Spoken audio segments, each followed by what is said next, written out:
vivido, en un resumen de lo que he experimentado en carne propia, no porque sea una ley, ¿no? No porque sea una ley significa que sea justa. ¿No? La justicia es muy amplia. ¿No? Y a veces, muchas veces, nosotros, sin analizar completamente las leyes y sobre todo de dónde provienen, quién las hace, cómo podemos cuestionar, no las cuestionamos, ¿no? Y lo aceptamos. La aceptación colectiva o la indiferencia, ambas son tan dañinas cuando ante una ley arbitraria, abusiva, nadie la cuestiona. Y ahí empieza, sobre todo, nuestros representantes de los colegios profesionales, ¿no? Como es, pues, el colegio de abogados, el colegio de ingenieros, los diferentes colegios, el colegio de médicos, en el caso del COVID, ¿no? Y si nuestros líderes, nuestros decanos, no cuestionan, entonces la población está abandonada, bueno, entre comillas, porque todo poblador que conoce sus leyes puede defenderse, ¿no? Y esto es lo que sucedió, pues en mi caso, yo soy una persona alérgica, mi madre es alérgica, mi familia es alérgica, mi hijo es alérgico, todos somos alérgicos, eso es hereditario en su mayoría, ¿no? Y bueno, una vacuna casi mata a mi madre, ¿no? Entonces, ¿qué pasa? De que yo me encontraba fuera del país, la obligatoriedad, ella en su desesperación para poder entrar a comprar víveres, aceptó inocularse y casi muere. Entonces, a raíz de todo eso es donde levantó esa indignación de mi parte, que yo como abogada no puedo permitir que esto ocurra en mi propio hogar, en mi propia casa. Y bueno, ahí empecé a estudiar a fondo todo lo que se había planteado, ¿no?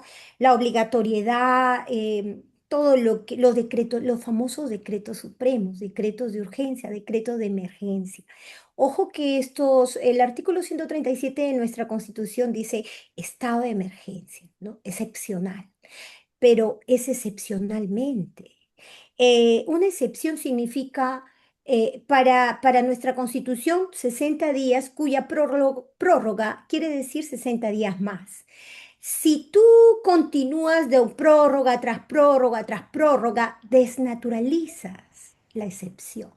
La desnaturalización de la Constitución es algo que sucede a menudo, pero nadie dice nada. Somos muy pocos las personas que analizamos esto y que levantamos nuestra voz, ¿no? Y hacemos exigir el derecho, no se mendiga, se exige. Y para poderlo exigir hay que empaparnos, hay que tener un conocimiento amplio, esa vocación de nuestra profesión, bueno, en mi caso el derecho, ¿no? De poder nosotros hacerlo vivo, este análisis, para podernos defender, ¿no? Porque el primer artículo de nuestra Constitución dice la defensa de la persona humana, ¿no? Y su dignidad son el fin supremo del Estado y de la sociedad. ¿Se cumple? La primer artículo es una pregunta crucial. ¿Lo cumplen nuestros líderes? ¿No? Es la siguiente pregunta.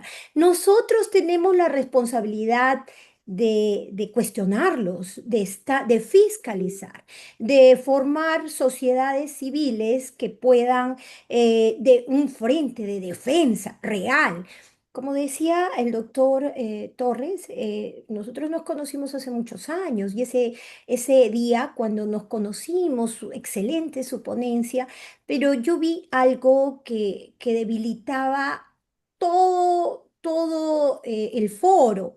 No había prensa, no. Vinieron delegaciones de distintas, yo emocionada porque yo amo el derecho y indignada porque esta reconstrucción por cambios prácticamente era ineficaz, se veía años de que no teníamos resultados. Yo como ciudadana pues me fui a escuchar, ¿no?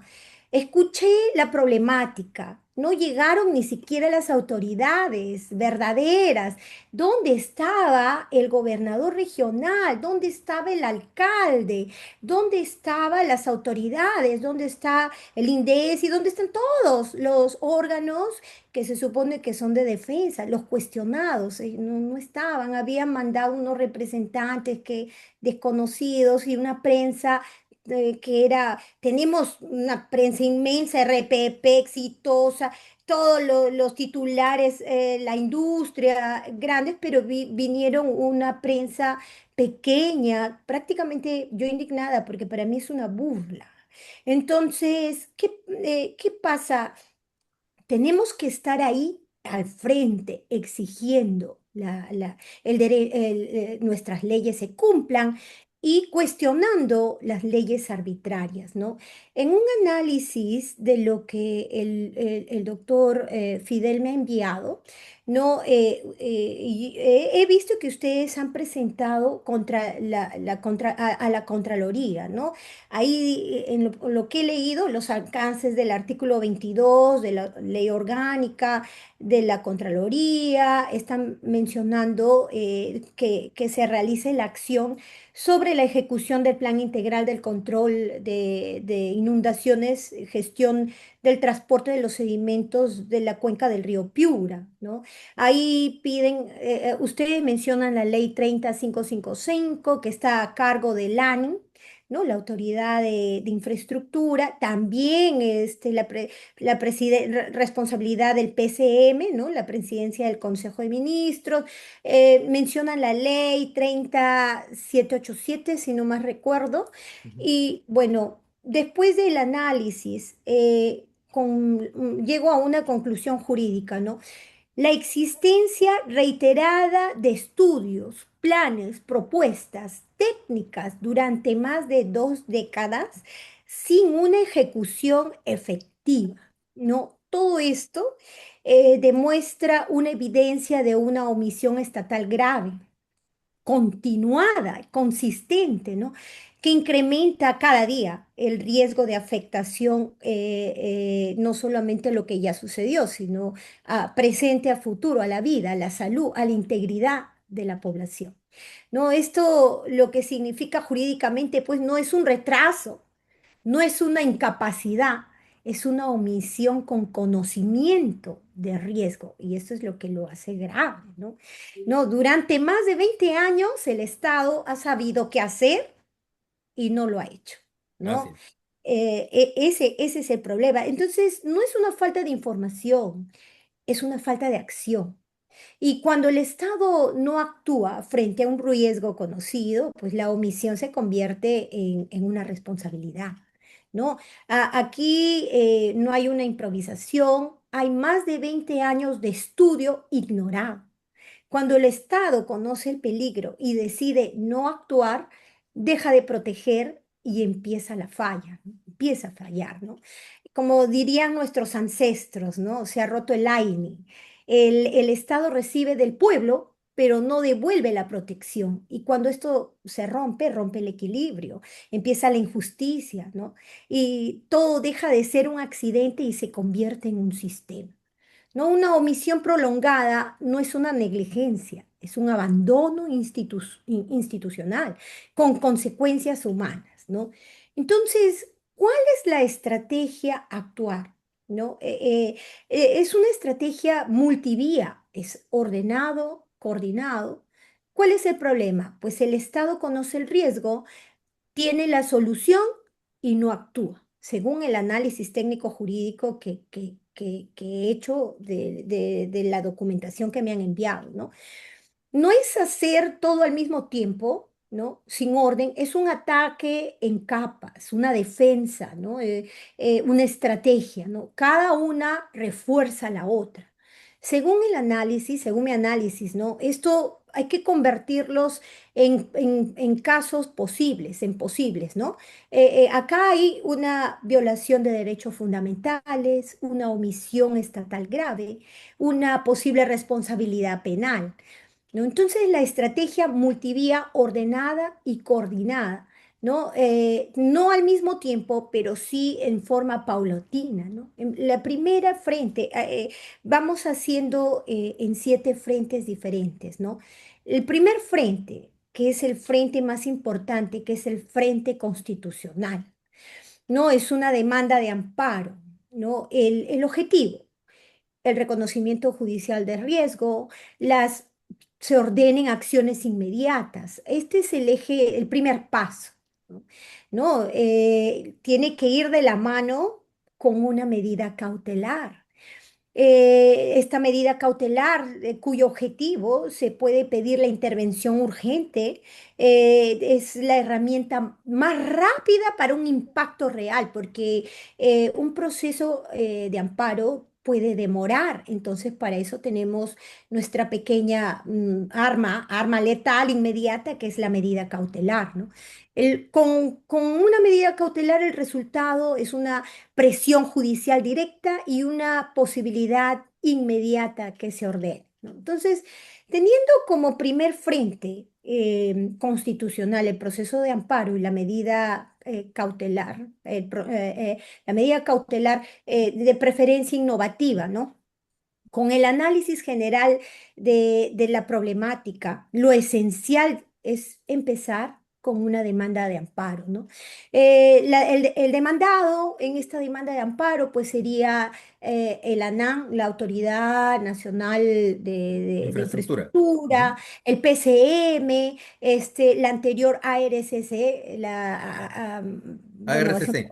la ARCC, ¿no? Y los demandados, los demandantes, pues tiene que hacer, recuérdense que en un amparo puede ser un demandante, no es colectivo, una persona que denuncie este hecho, ¿no? Entonces, en el petitorio de una demanda de amparo sería, pues, interpongo la demanda de amparo contra la Nacional de Infraestructura, la Presidencia del Consejo de Ministros, la Autoridad de Reconstrucción de Cambios, por la vulneración y amenaza inminente de los derechos fundamentales a la vida, a la salud, a la integridad personal, el derecho a gozar de un ambiente libre y equilibrado. La pretensión principal es que se ordene que las entidades demandadas ejecuten medidas inmediatas urgentes de mitigación del riesgo de inundación, ¿no? Estas medidas, pues, de acuerdo a su informe técnico, que también lo he leído, es la descolmatación del río, la limpieza, el retiro de sedimentos, la vegetación del cauce, intervención de puntos críticos del tramo urbano, el mantenimiento de diques, defensas ribereñas, y aquí es donde se pide la intervención técnica de los ingenieros, ¿no? Y es por eso que es muy importante un derecho de petición que conjuntamente se le dirija pues al colegio de abogados y al colegio de ingenieros, porque ahí tenemos la opinión técnica y la opinión legal. No, en esta demanda de amparo pedimos una pretensión accesoria, que es se puede ordenar una elaboración y publicación de un cronograma de ejecución inmediata, una supervisión judicial del cumplimiento, ¿no? Ojo que no se puede ejecutar todo en plan, en una medida cautelar, pero pedimos algo, pues, con cronograma, de pocos, ¿no? Los fundamentos constitucionales, pues, son los mismos fundamentos que ustedes han elaborado a la Contraloría, ¿no? El artículo 1, el artículo 2, el artículo 44, ¿no? Que todos ellos es la defensa humana. El artículo 2 se encuentran todos los derechos, el derecho a la vida, la integridad, la salud, y ahí pues la omisión en prevención de inundaciones amenaza directamente a la vida, ¿no? El artículo 44, pues que es el deber del Estado de proteger a la población ante amenazas contra su seguridad, ¿no? Luego tenemos el Código Procesal Constitucional, que es muy importante que también lo mencionen el artículo preliminar, ¿no? Del Código Procesal, ¿no? Su finalidad es la protección efectiva de los derechos fundamentales. No, el proceso de amparo, pues que se encuentran en el artículo 200 y acá viene un análisis de la responsabilidad funcional, ¿no? Que en nuestro Código Penal, pues la omisión de funciones, en el artículo 377 y el 378 negligencia funcional, ¿no? Existe la obligación de su ley, el 30556. Existe también el plan técnico 2022 que ustedes lo tienen, el presupuesto que no se ejecuta, ¿no? Tienen la ley orgánica del sistema de control de la Contraloría, ¿no? Y ahí están esperando, no sé si les han alcanzado ya la respuesta al documento, pero los funcionarios tienen el deber de uso suficiente de recursos públicos, el cumplimiento de objetivos.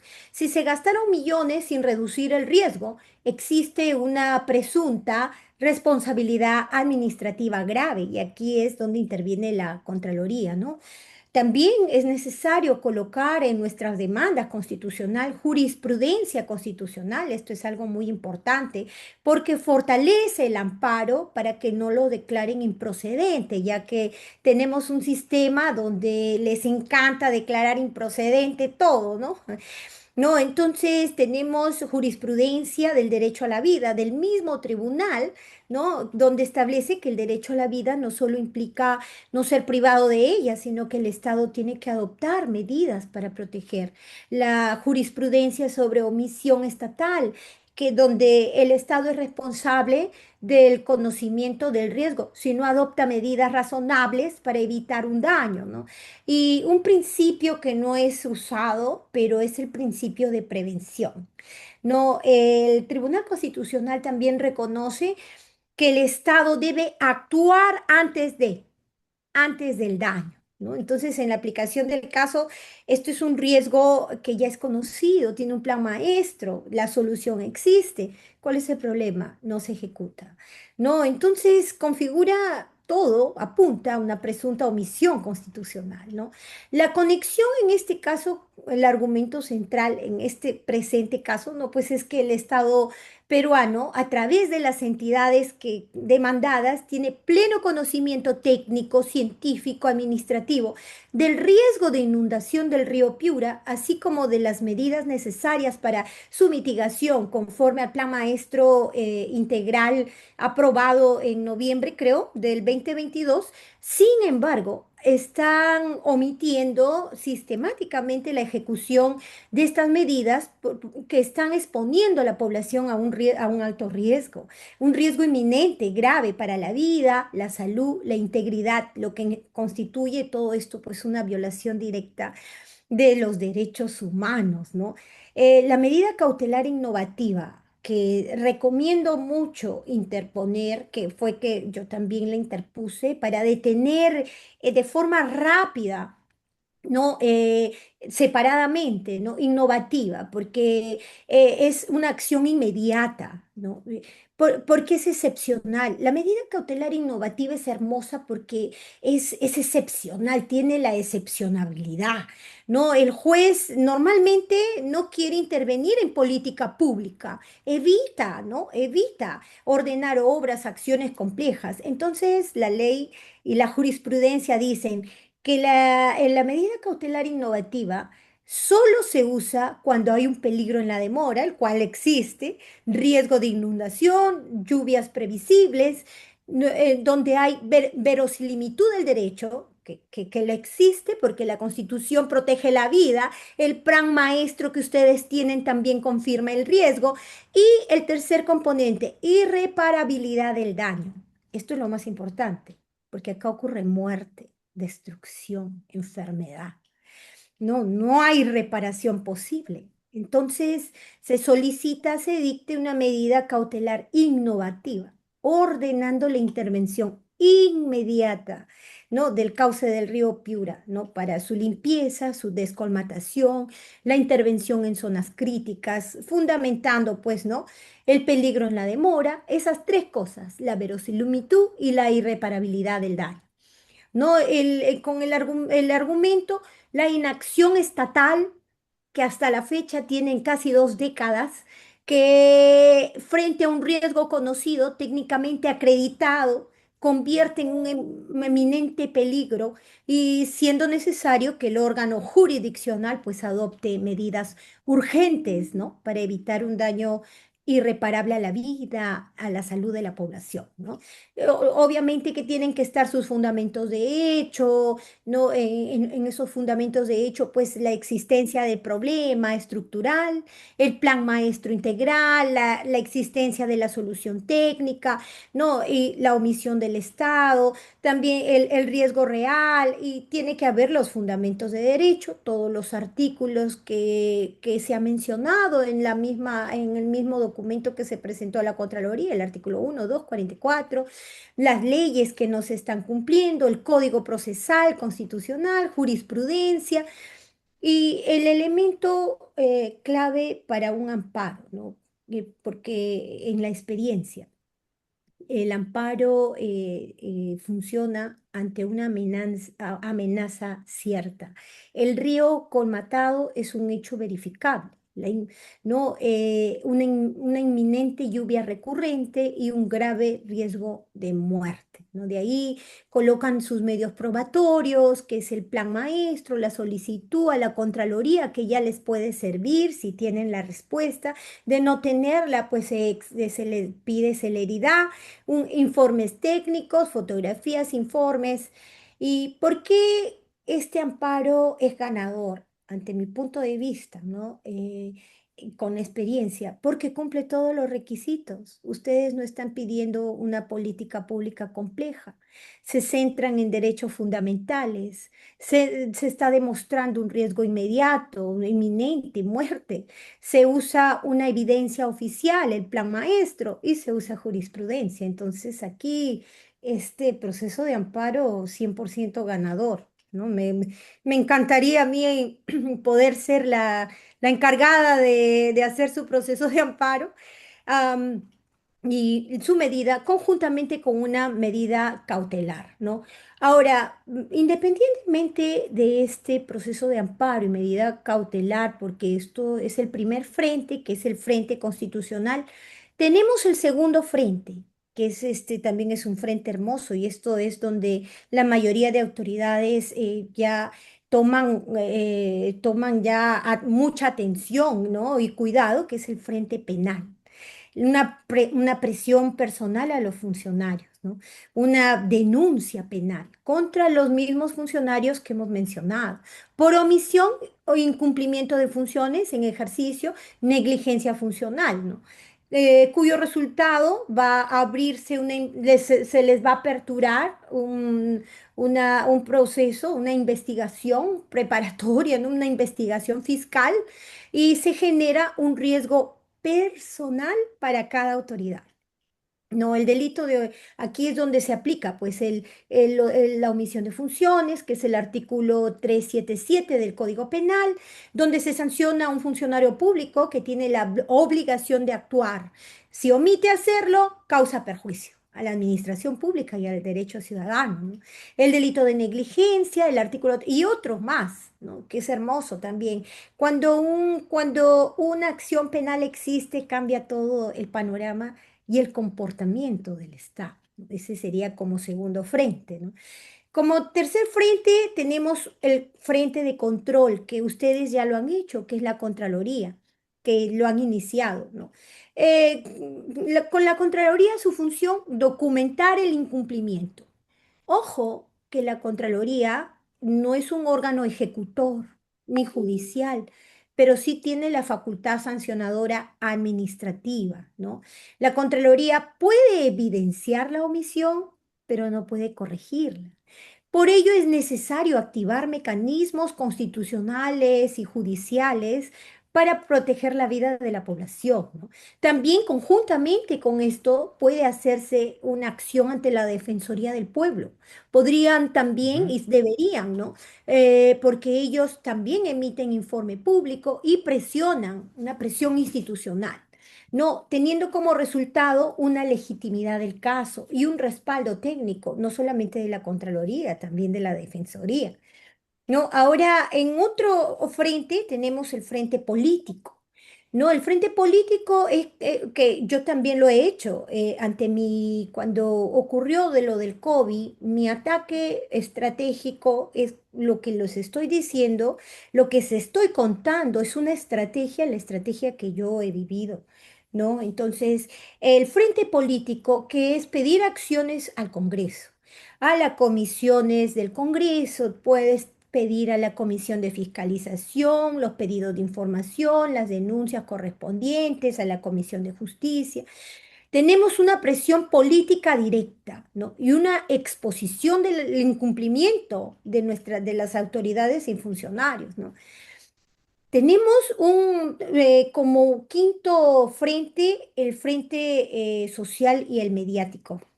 Y acá interviene lo que es la acción de la prensa, ¿no? Más la ciudadanía. Todas las acciones que una vez interpuesta nuestra demanda de amparo, con nuestra medida cautelar, nuestro pedido a la Contraloría, a la Defensoría del Pueblo, lo que debemos hacer es difundir el riesgo, no atacar, sino el riesgo. Difundir el riesgo, evidenciar la omisión estatal, ya que hay informes, mostrar el impacto humano, las consecuencias, muerte, ¿no? Todo el mundo se horroriza ante esa palabra muerte, ¿no? El resultado, pues, tendríamos una presión pública, un costo político para el Estado. Ahora, ojo, que como repito, estamos con la candidatura a la, no solamente de quién va a ser el nuevo presidente o presidenta, sino también se acercan a la candidatura a las regiones y municipios, ¿no? Ujú. Entonces, pedirles a ellos un compromiso de antemano, los cinco posibles candidatos, una mesa de confrontación, una mesa de exposición, invitarlos y ahí comprometerlos al frente de todos, con con su dedito, con su huellita, para que podamos después exigir. Hay que buscar todo tipo de estrategias y armas. Ustedes tienen la coyuntura. En mi época, cuando sucedió, por ejemplo, lo del COVID, yo no lo tenía, pero ahora ustedes lo tienen, entonces hay que aprovechar. Otro frente podría ser, bueno, teniendo todo esto, el frente internacional, que ya entramos a una etapa, la Comisión Interamericana de Derechos Humanos, donde yo, por ejemplo, yo me he ido ante esta Comisión Interamericana de Derechos Humanos para exigir mi derecho. ¿Por qué? Porque el Tribunal Constitucional, prácticamente cuando ocurrió lo del COVID, el Tribunal Constitucional me cerró las puertas internas del país. Ustedes saben que el Tribunal Constitucional termina todo, estamos hablando de proceso de amparo, ¿no? Entonces, si no tenemos favorable, aún así, porque todo puede pasar en el país de Ripley, que mi amado Perú es el país de Ripley, tenemos que irnos a la supranacional y todo el mundo teme. Y no, no es algo del otro mundo, es simplemente, es un formulario, es un formulario para llenar. Yo no sé cómo las personas creen que tenemos que ir a una ONG para que la ONG nos llene un formulario simple que cualquier persona que lea lo puede llenar. Entonces, me parece increíble que no solamente quienes acuden ante este órgano internacional. Si votan a los magistrados, ellos acuden.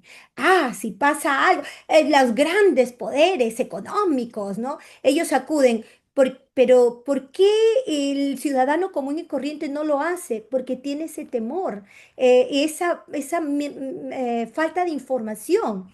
No necesitas nada más que leer, llenar el formulario y presentarlo con tus pruebas, evidencias y esperar, porque eso es lo que estoy haciendo, ¿no? Entonces, pero ojo, en mi experiencia también comparto, la primera vez que yo interpuse una demanda a supranacional, la Comisión Interamericana de Derechos Humanos, recuerdo que fue ante mi título universitario de abogado y que no me querían dar esto porque decían de que habíamos desaprobado la supuesta tesis y yo pues que yo soy una persona muy dedicada, era inaudito para mí que yo haya salido desaprobada sin que me vean y al profesor lo habían despedido, entonces demandé.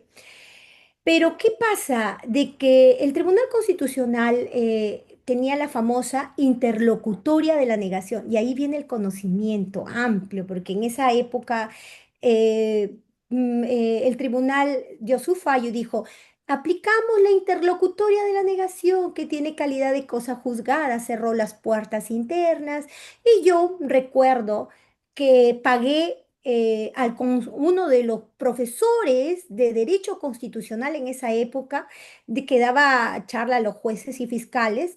Y le dije, por favor, profesor, yo quiero que usted me defienda, es usted una eminencia en la teoría, él daba cátedra, ¿no? Pero en la práctica es otra cosa. Se olvidó de un requisito muy interesante, mi profesor, que aparte me cobró una suma exorbitante, ¿no? Se olvidó de pedir el papelito que la interlocutoria de la negación tiene calidad de cosa juzgada, porque ni siquiera la Comisión Interamericana de Derechos Humanos tenía de conocimiento que esa interlocutoria de la negación de Ripley existe solo en el Perú, porque en otro lugar no existe. Por lo tanto, yo presenté mi demanda y ellos me dijeron, señorita, tiene que agotar la vía interna pensando de que esta interlocutoria de la negación no era calidad de cosa juzgada y que yo podía interponer otras medidas. Así aprendí. De los errores se aprende, ¿no? Entonces, ahora, para ir ante la Comisión Interamericana de Derechos Humanos, tienen que pedir el documento donde dice agotada la vía interna, que se lo da el Tribunal Constitucional, y presentamos la demanda sencilla, que es un formulario que como anexo se presenta esta hoja donde dice, para que no ocurra lo que a mí me ocurrió hace muchas décadas atrás, ¿no? Y que aprendí pues con esto, ¿no? Me sirvió. Yo agradezco mucho, siempre decía, qué pena, Gabriela, qué pena. Y yo digo, no, pues no hay mal que por bien no venga, ¿no? Aprendí cómo hacer este frente internacional en esta etapa, ¿no? Se activa cuando no hay una respuesta efectiva interna, cuando agotamos la vía o cuando se nos rechaza el amparo sin fondo, sin pronunciarse en el fondo, ¿no? El argumento, la falta de prevención, el riesgo a la vida, la falta de tutela judicial efectiva y tenemos una presión internacional. Por eso es que ahora el Perú se quiere salir de la Comisión Interamericana, los nuevos lo manipulan, disfrazan, salgamos, porque ellos solamente defienden ¿no? Entre comillas, a los delincuentes, a los corruptos. Y es que la Comisión Interamericana no es que defienda a los delincuentes, sino que son ellos los únicos que acuden a ella. Pero todos podemos acudir, solo que ellos pagan abogados, acuden, pero Juana López, Pedro Guamán, Gabriela Vidarte y todos podemos acudir, ¿no? Bueno, ahora siempre dicen, ¿no? Su propuesta, salgamos de la Comisión Interamericana de Derechos Humanos, porque no quieren que este organismo internacional ejerza una presión. En caso de que alguien, como ya tienen mi demanda que va a presionar, ya se quieren salir de la Comisión Interamericana. Entonces, hay que evaluar porque hay mucha desinformación. El salirnos de la Comisión Interamericana también nos puede dejar desprotegidos porque no Claro. tenemos un poder judicial, un tribunal constitucional que verdaderamente proteja los derechos fundamentales, que verdaderamente sea por mérito. Recuerden que el Tribunal Constitucional es elegido por los congresistas y este es un proyecto de ley que debería estar en todos estos supuestos candidatos, que ellos, ningún el poder legislativo no debe elegir a dedo, ni al tribunal, ni al fiscal, ni al defensor del pueblo. Todos deben ser por mérito, nada de dedo, ¿no? Para evitar este tipo de problemas que siempre tenemos, ¿no? Entonces, ahora, como otro frente, podemos tener el frente ciudadano, el profesional, y acá viene pues el derecho de petición. El derecho de petición es un derecho hermoso, ¿no? El derecho de petición, artículo 2 inciso 20 nadie lo usa, pero le diré que yo, en mi experiencia, yo sí lo he utilizado varias veces, y ahí alguno de mis derechos de petición que lo he compartido con el doctor. yo justo le pedí a la Autoridad Nacional de Infraestructura a raíz de que un ciudadano murió electrocutado por unas lluvias y me dieron sus informes, estuve fiscalizando por un periodo por un año, más de un año, ¿no? Y sí, el derecho de petición es un derecho constitucional hermoso. Está dirigido, deben estar dirigido al Colegio de Ingenieros, conjuntamente con el Colegio de Abogados, ¿no? ¿Por qué dirigirlo a ambos? Porque el Colegio de Ingenieros aporta el sustento técnico, la validación de que el río está colmatado, el respaldo del plan maestro, informes de no solamente ingenieros de ingeniería en infraestructura, ingeniero ambiental, otros diferentes tipos de ingeniería, ¿no? El sustento técnico que necesitamos. El Colegio de Abogados, pues el sustento jurídico. No, el pronunciamiento, pronunciarse sobre la violación de derechos fundamentales, derechos humanos. Y tenemos así con ambos una presión institucional legal. Aquí la clave estratégica es cuando unimos ambos, convertimos el problema técnico, jurídico, institucional. Y esto tiene mucho más peso, ¿no? Frente a los jueces, frente a los fiscales, frente a los medios, a la opinión pública.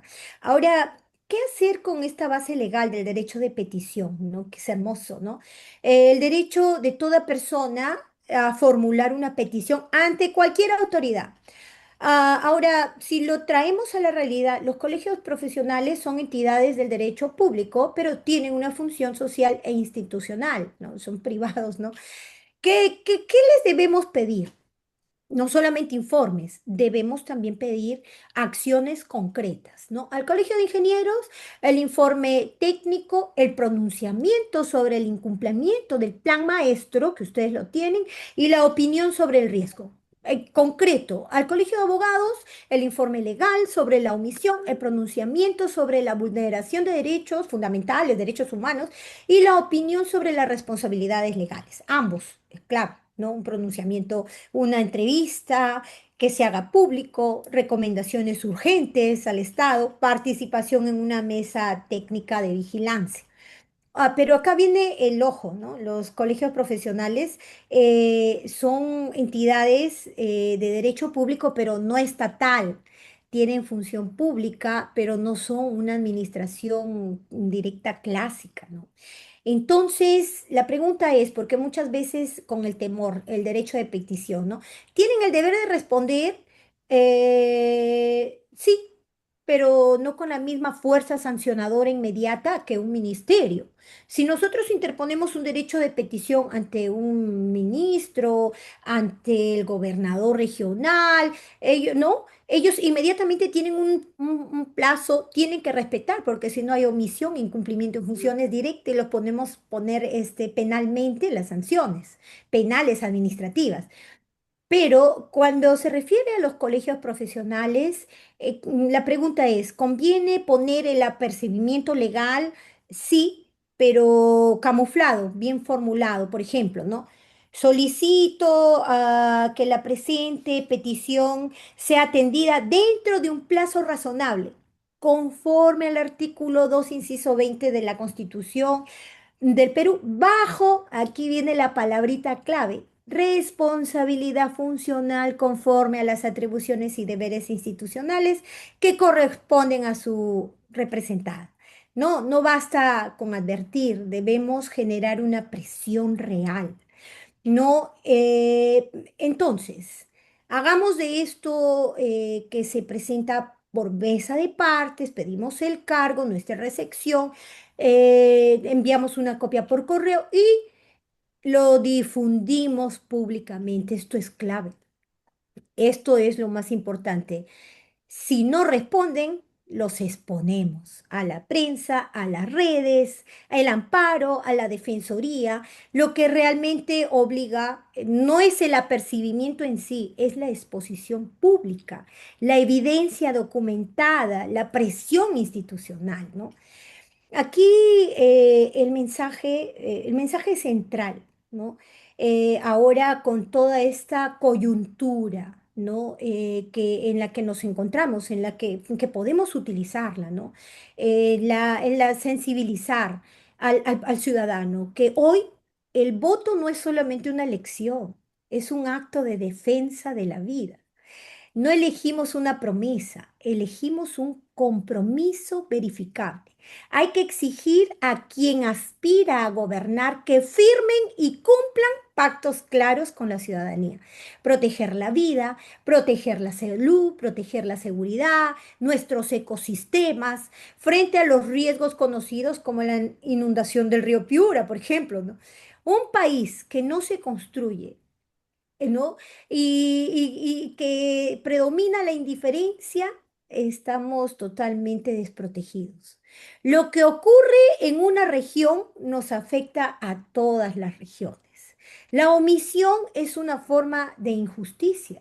Por eso convocamos a los profesionales, a los ciudadanos, a los jóvenes de todo el Perú, ¿no? A unirnos a un frente ético de defensa del bien común donde la integridad no sea pues un discurso político, ¿no? Sino una práctica.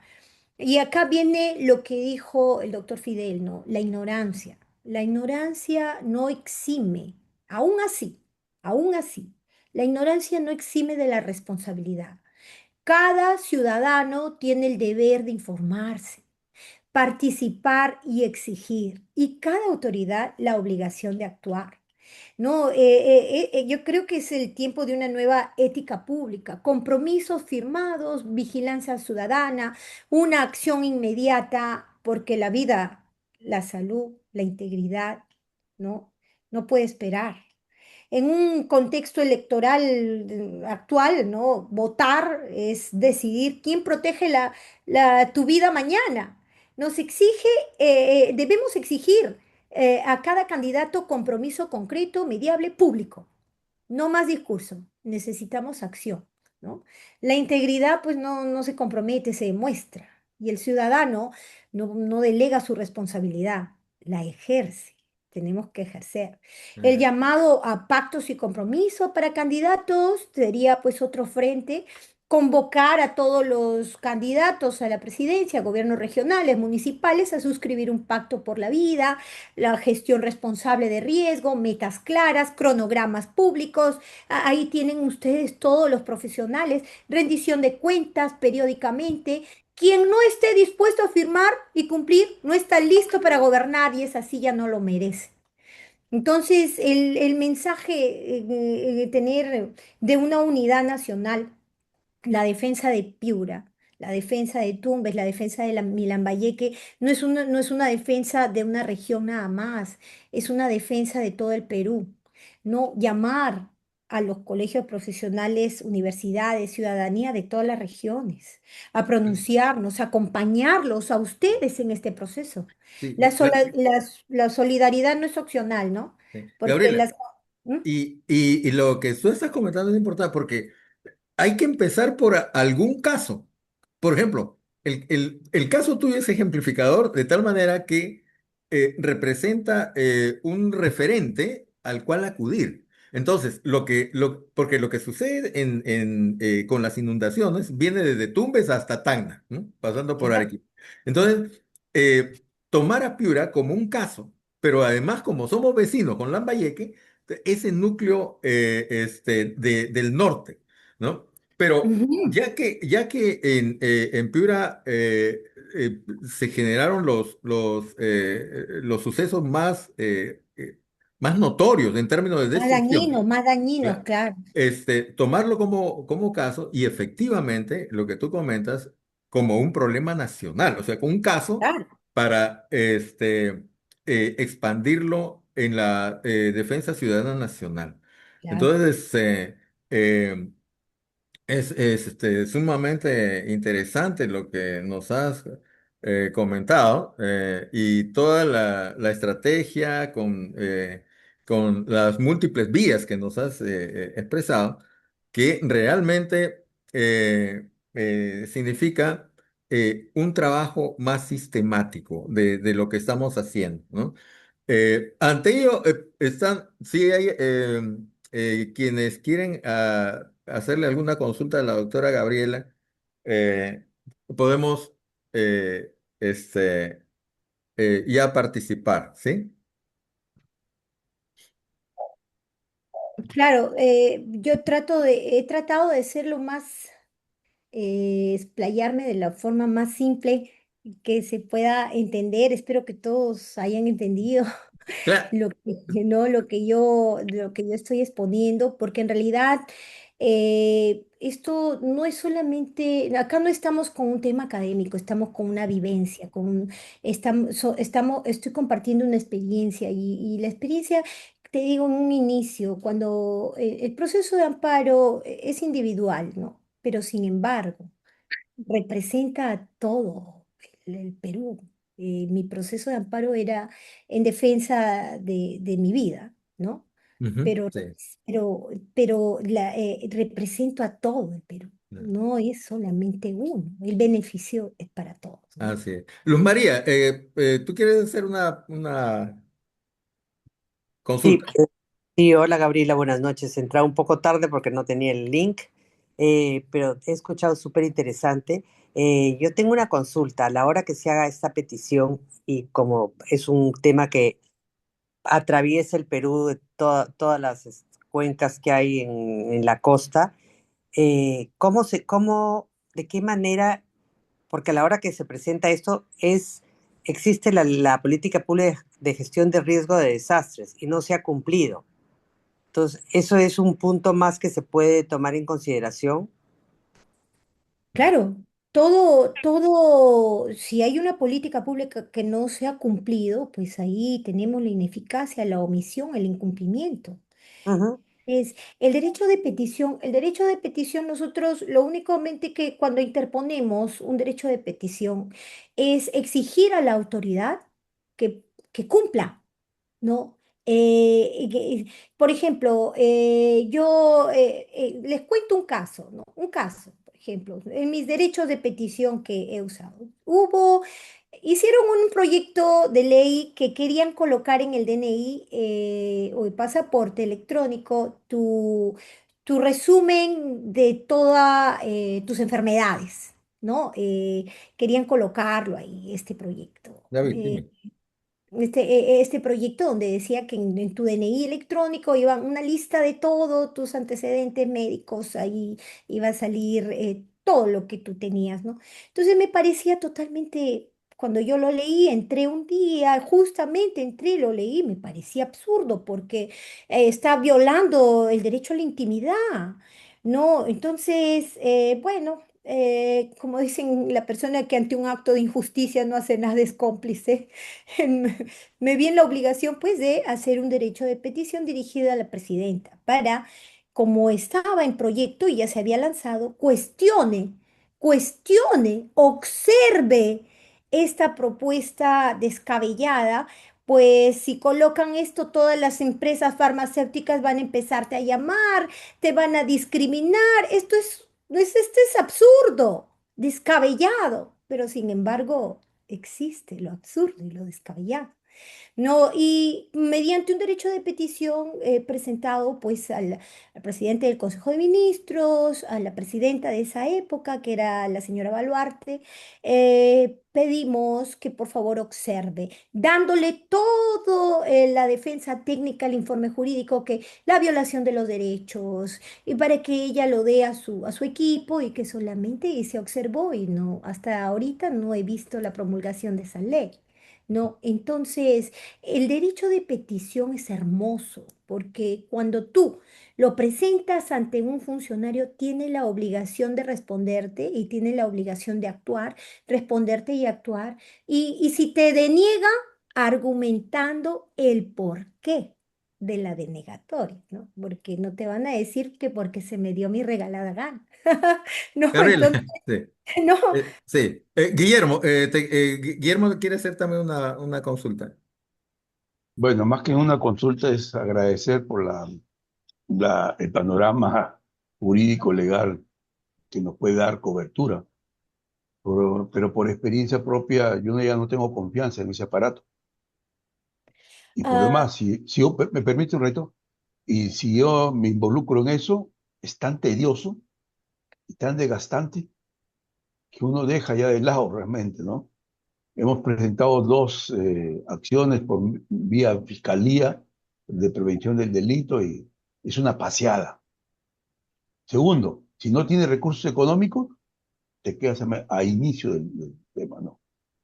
Entonces, todo Muy está bueno, muy bonito, ¿no? bueno, muy bueno, muy buen comentario. Y déjeme, eh, Antes que siga, porque yo quiero ser concreto, ¿ya? Primero, te agradezco porque nos has dado una visión de todo lo que se puede hacer.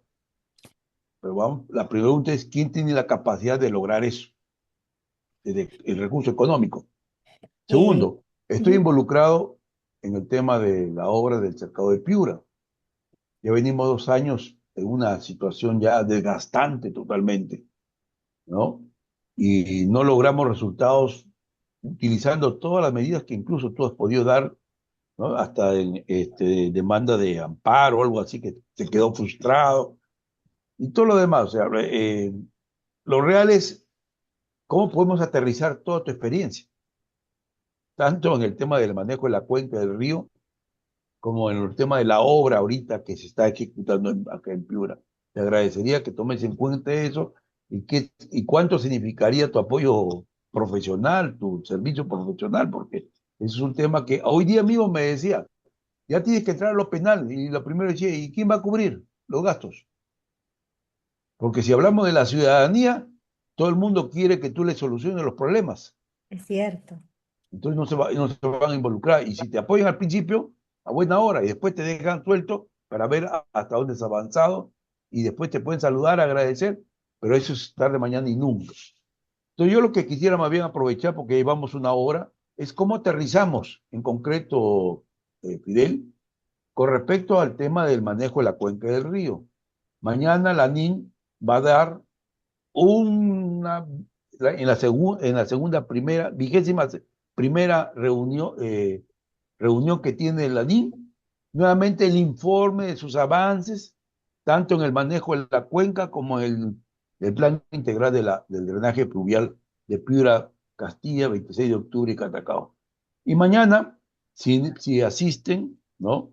Podrán comprobar de que son informes, te dan la oportunidad para que intervengas, pero la cosa ya está determinada, ¿no? Porque ellos te van a decir, nosotros tenemos solamente un rol y punto. Lo demás lo tienen que ver los gobiernos regionales, el gobierno nacional propiamente dicho, los ministerios, y ahí estamos dándonos, como dicen, adivinándonos la suerte entre todos los participantes. Gracias. Mm, Bueno, muy interesante esa experiencia que usted me comenta y lamentablemente esa es nuestra mayor realidad, pero no significa que sea una total realidad. El problema es que cuando interponemos cualquier proceso, cualquier vía, no solamente está en interponerlo, ese es un primer paso. La continuidad, el siguiente y el siguiente y el siguiente es una cadena, un suceso de pasos a seguir hasta llegar al objetivo. Cuando usted interpone cualquier proceso, medida, demanda, derecho de petición, en mi caso, ¿yo qué hago? Un seguimiento. Un seguimiento. Cuando yo tengo, por ejemplo, una persona, alguna persona que yo le hago la defensa, yo le digo, ojo, esto es tedioso, esto es laborioso, no solamente estamos luchando contra el agravio o la persona que te ha agraviado, luchamos contra el Estado, contra el sistema, contra la omisión, contra la inactividad, contra las coimas, luchamos contra un monstruo institucional. ¿No? La corrupción está institucionalizada y en todos los poderes del Estado, ¿no? Entonces, no es una lucha fácil, es una lucha que nos debilita aparentemente anímicamente, emocionalmente, mentalmente, pero tenemos que tener esa convicción. Si por lo que usted está pidiendo, lo que usted está luchando, tiene la razón, hay que continuarlo hasta el final, no podemos Así dejar es. a medio, y la parte económica que usted dice, ahí es donde se aprovechan los abogados, mis colegas, ¿no? No sé si acá me verán después mis colegas, pero la persona, yo actúo así, miren, yo defiendo muchos casos uno, cuando son casos que verdaderamente lo ameritan, gente que hay mucha gente, las cárceles están llenas de inocentes, no han tenido una buena defensa. Imagínense esta pobre gente. No, ahora sí, ahora nuestra naturaleza, los ríos, peor, los que no tienen voz, nunca son defendidos, no tienen ni siquiera la oportunidad, ¿no? Entonces, un verdadero abogado, yo por ejemplo, yo siempre digo, yo gano y me paga el que pierde. ¿No? Yo siempre digo, ¿no? No te preocupes, no te voy a cobrar un sol hasta que no ganemos. Y estamos hablando de una lucha 4 o 5 años, ¿no? A ganar, ¿no? Pero todo lo que son documentación, eso sí, corre por partes, son las tasas judiciales y esas cosas que no, ¿no? Lo que ustedes pueden hacer, como le digo, es pedir al colegio de abogados que por favor les dé informes. Con esos informes se pueden empezar a hacer las luchas legales. Por ejemplo, lo que es y de mi parte, siempre, y acá está el doctor Torres, de mi parte, yo estoy llana a poder aportar, apoyar en la cuestión legal, encantada, en todo lo que es interponer procesos, medidas. A mí me encanta, es algo que me fascina, me gusta defender, me gusta la defensa. El dinero se necesita porque hay tasas, pero no, yo siempre digo no, pero no podemos tampoco decir que porque no hay dinero no lo vamos a actuar. En mi caso, yo he hecho la defensa mía porque yo, el abogado, yo no me voy a cobrar a mí misma, entonces yo pago mis tasas, todos podemos pagar, no son montos altísimos. Entre todos ustedes que tengan 1, 2 o 3 abogados, yo me incluyo ahí, soy uno, faltan uno más, suficiente, no se necesita más, ¿no? Lo que comenta Gabriela es interesante, lo que comenta también Guillermo lo es, pero justamente tú has hecho el comentario pertinente. Hay una maquinaria compleja que se encarga de decir no puedo, ¿no? O sea, se encarga de inducir al afectado a llegar a la conclusión de que no puedo, no se Es puede, inalcanzable, ¿no? es Entonces, inalcanzable. que no, que es muy caro, que, o sea, con esa premisa justamente es como funcionan y mantienen. Entonces, justamente, mira, hemos estado casi una década haciendo charlas, conferencias, emisiones radiales de todo tipo y de toda forma y en cuantas... Y ahí estamos con el río colmatado. Entonces, no solamente con el río colmatado, con todas las obras que se necesitan para que el riesgo se disminuya. Entonces, si seguimos haciendo lo mismo, no podemos esperar algo distinto. No, no, no, no, Ah, no, hay que interponer un proceso de amparo Así inmediatamente. es. Y entonces, mira, a ver, tú has comentado procedimientos que nunca lo hemos tenido en discusión, jamás. Ni siquiera lo hemos tenido en debate como para actuar, ni siquiera para decirnos cuánto costará, sino simplemente, y ese es el tema, cuando uno ignora, no puede actuar, ¿no? Y si uno ignora las barreras, no las puede eludir, no las puede No, derribar. O sea, y lo peor de todo es que, como dijo acá el señor Guillermo, ¿no? Está cansado porque eso está orientado a a eso, cansar. claro, Está orientado a agotarnos. En cambio, a mí, por ejemplo, o sea, cuando me deniegan el derecho en primera instancia, yo, para mí, pues, no tengo ni la más mínima preocupación porque es primera instancia. Me falta segunda, me falta el tribunal. Entonces, cuando estemos arriba, cuando las papas queman, ya es otra cosa. claro, Cuando el resultado. Al contrario, mientras más rápido se avanza, como dicen, dame la razón o niégamela, pero haz rápido. exactamente, Y así lo es. que, y lo que acá hay que hacer es presionar con control de plazos, plazo, plazo. Lo que se caracteriza conmigo es que yo estoy tras, tras, tras. Y otra cosa, si el juez o el fiscal no es eficaz, lo quejo inmediatamente. Para eso está Así es. Autoridad Nacional de Control del Poder Judicial, el control de la magistratura y obviamente después de la queja inmediatamente al periódico, a la noticia. Así. Tiene que ser un engranaje, tiene que ser una estrategia. Ustedes son profesionales de alto nivel, o sea, utilicen todas las armas y utilícenlas bien, a ganar, directo a la yugular. Y directo a la yugular son paso por paso estratégico. Entonces, presentas tu proceso, denuncias al corrupto, lo expones al público y lo quejas.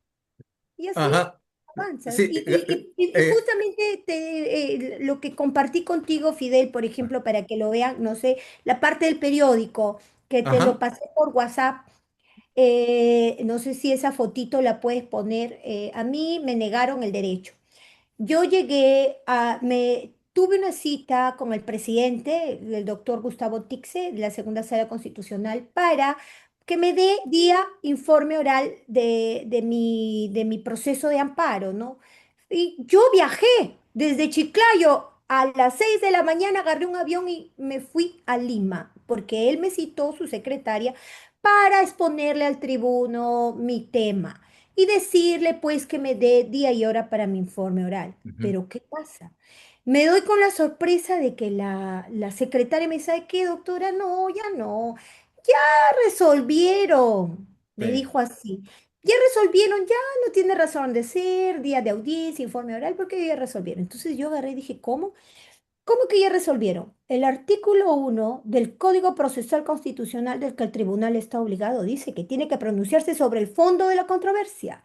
Así el hecho haya cesado, el daño haya cesado, sido irreparable por el fondo. Y el artículo 24 dice que tengo el derecho a que me den informe oral, el derecho a defensa. El TC, ¿cómo va a violar su propio nuevo código? Pero lo violó. Me cerró la puerta. Entonces, inmediatamente ese día yo me fui a cualquier noticiero local, pedí, llamé, me fui, agarré mi taxi, me fui, lo dije, grabé, obviamente, me fui, lo expuse y a la hora me llamaron y me dieron vista y causa. Sí. Gabriela, esa que me enviaste de tu caso, de la imagen, lo Ajá. distribuí Ya, previamente, sí, ya. a la reunión. Entonces, Luz entonces, María, Sí, ¿tú quieres una última pregunta que ya quedamos una hora y media casi? sí, sí, sí. Lo que pasa es que cuáles son nuestros siguientes pasos, Gabriela. ¿Qué es lo que tenemos que hacer? Porque tenemos el monstruo del Estado y el monstruo del río que se nos viene encima. sí, Sí, sí. y hay, La y hay medida decla- cautelar, y- tiene el proceso de amparo con tu medida cautelar es ya, lo esencial para con- ese. y Ya Gabriela, lo elaboré por si acaso, ya se sí, los elaboré, sí, ya lo tengo. Gabriela, en este momento hay un agravante, que está declarado un fenómeno de niño. Entonces, eso nos favorece.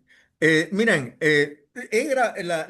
toda la reunión ha sido grabada y desde el inicio, Gabriela expuso una serie de pautas y especialmente 7 aspectos fundamentales a seguir. Entonces, como está grabado, hago una síntesis, la compartimos con los puntos que ha expuesto Gabriela y con la expectativa, Gabriela, de tener una nueva reunión, en el entendido que esta ha sido una primera aproximación a tu experiencia y conocimiento.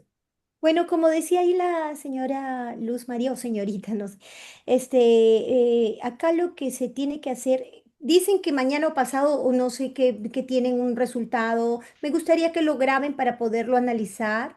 Y dependiendo a eso, primero vamos cuestionando la inacción que ellos están haciendo y de acuerdo a eso hacemos un proceso. Yo les he elaborado ya, porque yo tengo, como dice acá Fidel, yo lo conozco años, ¿no? Y verdaderamente es una persona íntegra. Y todos ustedes, por ende, por añadidura, son personas íntegras. Yo agradezco mucho la oportunidad de escucharme porque este es mi tema. Yo soy apasionada del derecho, me encanta la justicia, ¿no?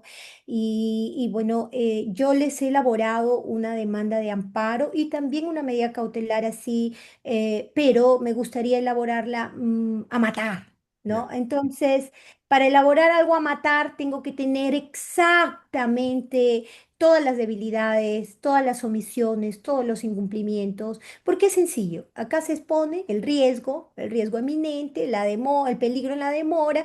No, eso es lo que ya está. No, pero si tienen el video de los informes, pues yo pudiera de repente complementar algo más, se los envío, lo leen y si gusta, lo sello, lo firmo y lo presentamos. Gracias, Gabriela, muchísimas Wow, gracias. maravilloso. Un Ya. ángel del cielo. No, yo adoro la naturaleza, de verdad que sí. Y no hay que temerle, mire, yo soy First Responder Operation Training, estuve lo más cercano a la inundación son los huracanes de Florida. Le diré que la naturaleza está viva, ¿no? Y tenemos que adaptarnos. Tenemos que no adaptarnos a ella. Y acá no es el problema del fenómeno del niño. El problema es que las autoridades, conociendo que esto sucede, no toman los riesgos y solucionan el problema para vivir en equilibrio con estos fenómenos que siempre ocurren, que tienen su razón de ser también, ¿no? La naturaleza también reclama, ¿no? ¿No? Entonces, acá el problema es humano, no es Sí, el fenómeno en sí, así el es, sí. problema es Voy humano. a pasar mi Sí. tesis que es sobre este tema. Ah, por Ni- cierto, sí. Nivel de implementación de la gestión de riesgo de desastre en la cuenca del río Piura.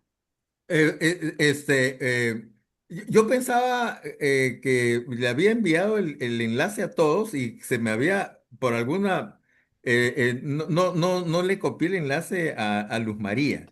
Gabriela, Luz María ha hecho una fascinante tesis sobre este tema, de tesis de maestría, que por Oh, eso te comento que mi expectativa es que sea esta primera aproximación para luego integrar claro, lo que tú conoces, lo que conocen, porque todos los que están aquí en ese momento tienen un conocimiento especial en diferentes ángulos, varias, sí, ¿sí? claro, y eso es lo que se busca, eso es una Y, integración ajá, de y diferentes. construir con tu orientación estos mecanismos operativos para actuar ante el Estado Eso. peruano. Para terminar, Guillermo, brevemente, por favor. Sí, bueno, miren, primero, creo de que Luz María quedó pendiente que me enviaras el link de la tesis, ya, Hoy, Fidel, uno de lo que pasa es que la regresé tesis. a Piura, Tení- volví a Lima y las elecciones nos trastornaron la cabeza. sí, por eso te agradezco más bien que ahora estamos oportunamente. Perfecto. Segundo, creo que una vez que tengamos ya algo más estructurado, podemos hacer un programa radial, ¿no? De lo que se ha trabajado hoy día para difundir, ¿no? Verlo Fantástico. dentro de la estrategia que se maneja. Ajá. Tercero, Fidel, Gabriela, Luz María y Huawei de Angie, no, disculpa, no aparece su nombre, el amigo. Ah, Marco Es Abad. Marcos, Marcos, bueno, ¿qué tal? sí, Y revisando el- yo tengo una copia del expediente que está encarpetado en el GORE para reforzar las defensas ribereñas desde la presa de los Ejidos hasta el puerto Puente. Fidel, tú que vives en una urbanización que ya se inundó, te revuelvo a decir que si hay una lluvia fuerte y esas defensas no son reforzadas, van a padecer serios problemas de inundación. Guillermo, Están Guillermo, Ah, Guillermo, sí. mira, con una pequeña lluvia se sale todo. O sea, Bueno, pero, no, pero acabemos un poquito para que Gabriela tenga en cuenta. Yo tengo en el archivo, no sé en qué momento te lo paso, Gabriela, hay que ver porque tengo el sí, USB para que le haga llegar a ella. Ella no, sí, usted no reside yo en me Piura, ¿no, conecto con Gabriela? ¿No? Gabriela y le envío. No, es que es muy pesado, no vas Ah, a poder bueno, enviarle. Pues vas a tener que verlo cómo lo envías, ¿no? Yo no te lo podría enviar porque es pesado. Pero ya vean ustedes, ¿no? Porque ese es un argumento de que existe el expediente, pero que no lo pueden ejecutar porque como hay un litigio con la empresa que construyó las defensas, parece que no pueden hacer ningún gasto hasta que no se resuelva. Bueno, eso es ya, una información. Gracias, ya, Gabriela, por toda la información y esperamos en qué medida ahora, cómo podemos sacarle provecho con el sí, tema del drenaje pluvial subterráneo y la obra que está ejecutándose en el cercado de Piura. Gracias. sí. La idea es nuevamente, Gabriela, ordenar la información que se ha generado hoy día, especialmente de tus sugerencias y conocimientos sobre cómo emprender el proceso, organizarlo, te lo envío y reformulamos para un nuevo encuentro y Ya, hacer estos ya, intercambios con los el- aportes que está diciendo es Guillermo, con los urgente. aportes que tiene Luz María Sí, y Marco, que todavía en la siguiente reunión creo que ya vamos a confluir cada vez más conocimientos bajo tu orientación en estos casos especiales, porque justamente te convocamos porque has tenido éxito en una condición similar a la nuestra, solo que sola. Y eh, es indispensable, disculpa que te ujú, corte, sí, sí. es indispensable interponer de inmediato una medida cautelar. Ujú. No, independientemente del proceso de amparo, la medida cautelar detiene inmediatamente, una vez que nos admiten la cautelar, fritos pescaditos. Listo. Gabriela, un gran abrazo, muchas gracias. Entonces ya nos mantenemos en comunicación y te envío el resumen que se ha generado hoy día. ¿Sí? Muchas gracias, el saludo cordial para todos y que tengan una buena noche. Gracias. Gracias, Gabriel. Buenas noches. Buenas Buenas noches. noches. Buenas noches. Fidel, te llamo. Sí.